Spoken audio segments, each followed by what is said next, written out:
Nous sommes dans les années 1970, en Amérique du Sud. Un homme discret circule entre la Colombie, le Pérou et l'Équateur. Son nom, Pedro Alonso López. À première vue, rien d'anormal. Mais derrière ce visage ordinaire se cache l'un des pires criminels de l'histoire humaine. Pedro López naît en 1948, en Colombie. Il grandit dans la violence, l'abandon et la rue.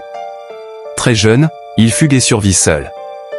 À 12 ans, il est déjà livré à lui-même. C'est à cette période que quelque chose se brise définitivement en lui. Devenu adulte, Pedro López se déplace de pays en pays. Il cible des personnes vulnérables, souvent isolées, souvent oubliées par la société.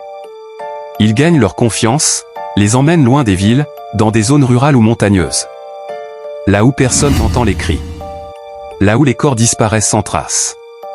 En 1980, Pedro López est arrêté en Équateur. Lors des interrogatoires, il fait une déclaration qui choque même les policiers les plus endurcis. Il affirme avoir tué plus de 300 personnes. Les autorités découvrent des dizaines de tombes. Les enquêtes confirment des crimes dans au moins 3 pays. À l'époque, les systèmes policiers sud-américains ne communiquent presque pas entre eux.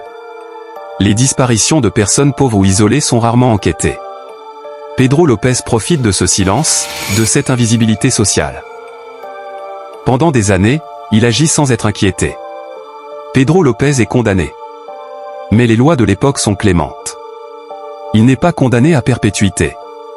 En 1998, il est libéré. Depuis ce jour, personne ne sait exactement où il se trouve.